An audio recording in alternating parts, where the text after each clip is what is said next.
ازيكم؟ صباح الفل والهنا والسكر. النهارده هنعمل مع بعض الكفته المشويه. يلا بينا.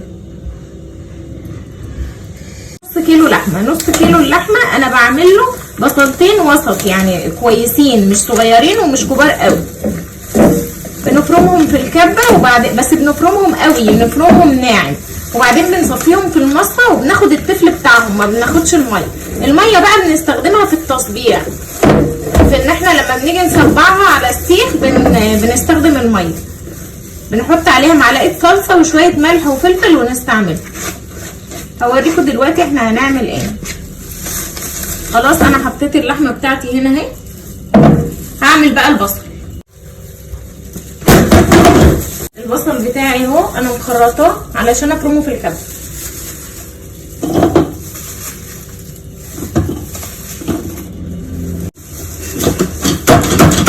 بصوا هنفرمه بالمنظر ده كده، بيبقى ناعم قوي.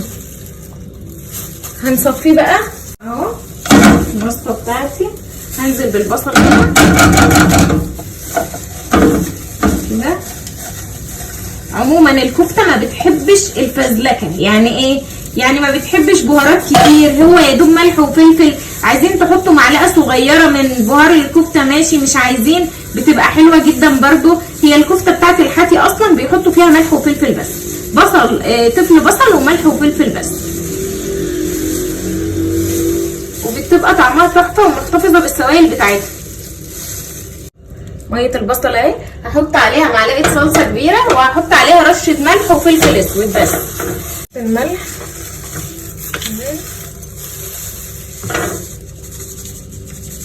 بقى الفلفل الاسود.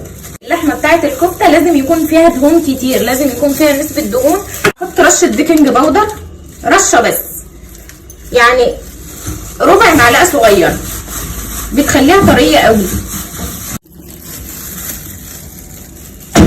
لو هتستخدموا بهار الكفته استخدموا ماجدة، ده احسن نوع بهار كفته ممكن تستعملوه، طعمه حلو قوي. انا حطيت معلقه منه، معلقه صغيره منه.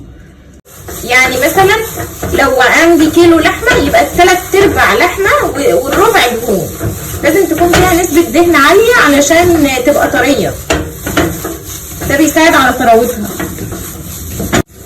كان في مره طياره، الطيار دي بقى كان عليها الطيار وواحد دكتور ومحامي وطفل صغير وشيخ كبير.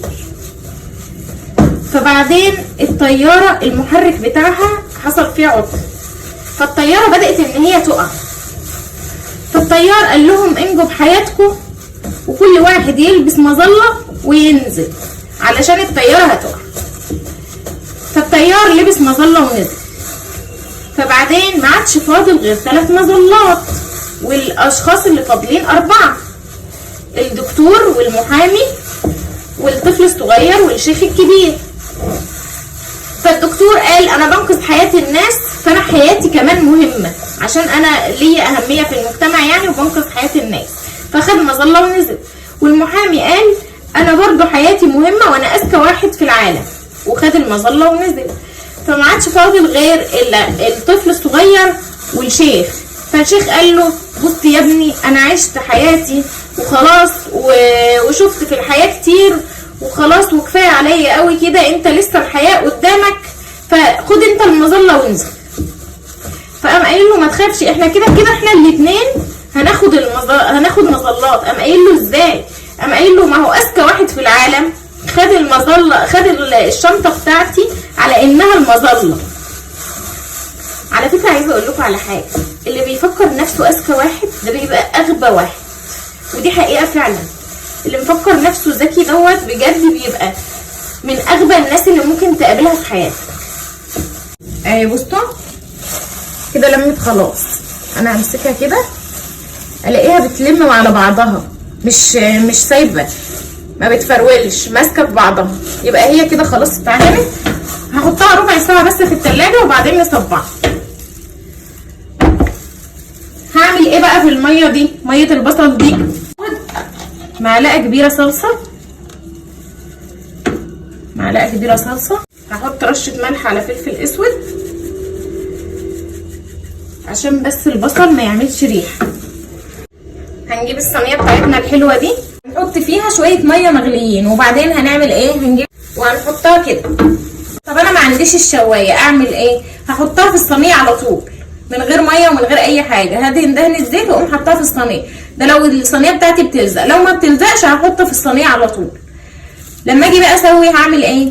التسويه بتاعت الشوايه غير التسويه بتاعت الصينيه. التسويه بتاعت الشوايه ان انا بشغل من فوق ومن تحت وبحطها على الرف اللي في النص. اول لما تاخد لون من فوق اقلبها على تحت، خدت لون من تحت خلاص بقوم شايلاها. هي الكفته ما بتقعدش في الفرن اصلا اكتر من ربع ساعه.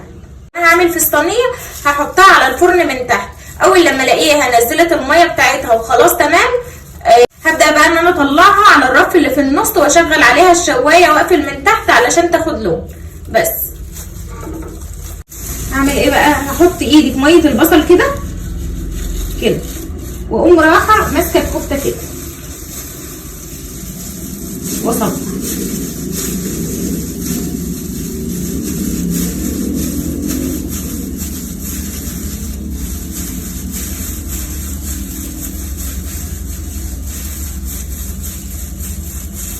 كده بالمنظر ده كده كده.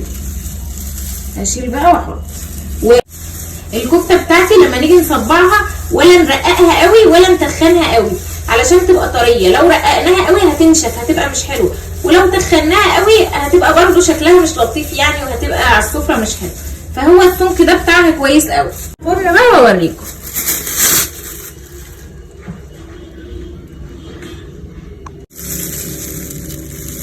شوفوا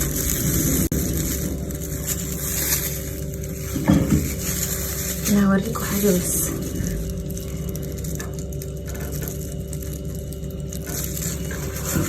شوفوا السوائل اللي فيها عامله ازاي، شوفوا طريه ازاي.